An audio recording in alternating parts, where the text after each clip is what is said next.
एक फरवरी को बजट पेश होना है। काफी लोगों की निगाहें टैक्स स्लैब पर होंगी। बचत एक ऐसा मसला है जो हमेशा हमारी सोच का हिस्सा बना रहता है। तो आइए बजट 2021 सीरीज में आपको बताते हैं कि कैसे और किन तरीकों से आप ज्यादा से ज्यादा टैक्स बचा सकते हैं।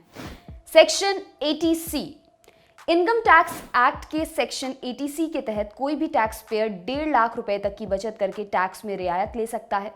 इसमें आपके पीएफ, जीवन बीमा policy, public provident fund account, national saving certificate, fixed deposit में जमा किए गए पैसे या बच्चों के स्कूल या कॉलेज की फीस में खर्च हुए पैसे, होम लोन के ईएमआई में इंटरेस्ट के तौर पर दिए पैसों से आप टैक्स बचत कर सकते हैं। लेकिन इन सब को मिलाकर कुल राशि 1.5 लाख रुपए से ज्यादा नहीं हो सकती है। ज्यादातर लोग इसके बारे में ही जानते हैं, लेकिन इसके अलावा भी कई अन्य उपाय हैं जिससे आप टैक्स की बचत कर सकते हैं। Section 80CCD subsection 1B। वैसे तो न्यू पेंशन स्कीम यानी कि एनपीएस में किए हुए इन्वेस्टमेंट को आप 80C के अंतर्गत दिखा सकते हैं, लेकिन अगर 80C में आपने पहले से ही 1.5 लाख रुपए का इन्वेस्टमेंट दिखा दिया है या फिर एनपीएस को जोड़कर आपका इन्वेस्टमेंट 1.5 लाख रुपए से ज्यादा का हो जा रहा है, तो आप एनपीएस में किए गए 50,000 रुपए तक के निवेश को section 80CCD sub section 1B में भी दिखा सकते हो। यूं आप 2 लाख रुपए तक की टैक्स सेविंग कर सकते हैं। सेक्शन 80D इस सेक्शन में आप स्वास्थ्य बीमा यानी कि हेल्थ इंश्योरेंस के लिए दिए प्रीमियम का क्लेम कर सकते हैं। एक टैक्स पेयर की पारिवारिक स्थिति के आधार पर 25,000 से लेकर 1 लाख तक की राशि पर आप इनकम टैक्स बचा सकते हैं। सेक्शन 80E इसके तहत आपने जो एजुकेशन लोन लिया है उसके ब्याज पर टैक्स बचत कर सकते हैं। इसका फायदा माता पिता या खुद स्टूडेंट उठा सकते हैं। सेक्शन 24 इसके तहत होम लोन के ईएमआई में दिए ब्याज पर टैक्स बचा सकते हैं। इस सेक्शन के माध्यम से 2 लाख तक की इनकम पर आप टैक्स बचा सकते हैं। सेक्शन 80EE पहली बार घर खरीदने वालों को होम लोन की ईएमआई के ब्याज पर टैक्स में छूट मिलती है। सेक्शन 80EE के तहत अधिकतम छूट 50,000 रुपए तक की है। ये छूट सेक्शन 24 के ओवर एंड अबव यानी उस छूट के ऊपर है, लेकिन इस कटौती का फायदा उठाने के लिए जरूरी है कि आपके घर की कीमत 50 लाख से कम हो और लोन 35 लाख या उससे कम हो।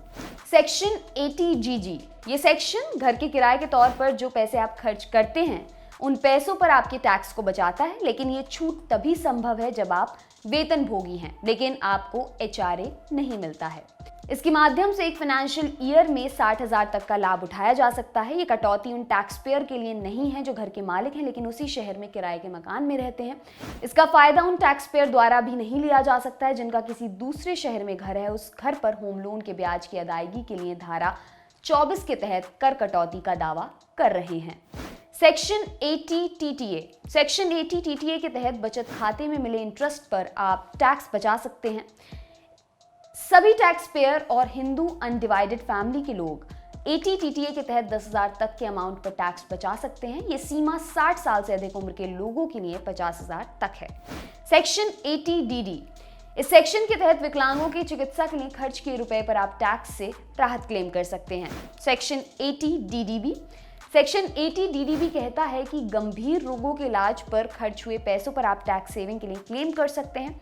अगर टैक्स पेयर या उसके परिवार के किसी सदस्य को कैंसर, न्यूरोलॉजिकल रोग जैसे कि पार्किंसंस या एड्स है तो इलाज के लिए खर्च हुए रुपए पर टैक्स में राहत क्लेम ले सकते हैं। ये क्लेम 60 वर्ष तक के व्यक्ति के लिए 40,000 रुपए और उससे अधिक की उम्र के व्यक्ति के लिए 1 लाख रुपए है। सेक्शन 80G चैरिटेबल संस्थानों को चंदे में दिए पैसों पर भी आप टैक्स से राहत क्लेम कर सकते हैं। सेक्शन 80G के तहत शर्त यह है कि दान आपको चेक, डिमांड ड्राफ्ट या बैंक ट्रांसफर से करना होगा, क्योंकि कैश में 2,000 से ज्यादा किए गए दान पर आप टैक्स रिबेट क्लेम नहीं कर सकते हैं। सेक्शन 80GGC सेक्शन 80GGC के तहत राजनीतिक पार्टियों को दिए गए चंदे के पैसों पर आप टैक्स से राहत क्लेम कर सकते हैं, लेकिन आपको ये चंदा चेक, डिमांड ड्राफ्ट या बैंक ट्रांसफर से ही देना होगा। आप कैश में दिए गए पैसों का टैक्स क्लेम नहीं कर सकते। जनप्रतिनिधित्व कानून 1951 की धारा 29A के तहत एक पंजीकृत राजनीतिक दल को ही दान में दिए गए पैसों पर आप टैक्स रिबेट क्लेम कर सकते हैं। सेक्शन 80QQB के तहत लेखकों और प्रकाशकों को ये सहूलियत है कि रॉयल्टी में मिले रुपए में से 3 लाख तक पर वो टैक्स रिबेट क्लेम कर सकते हैं।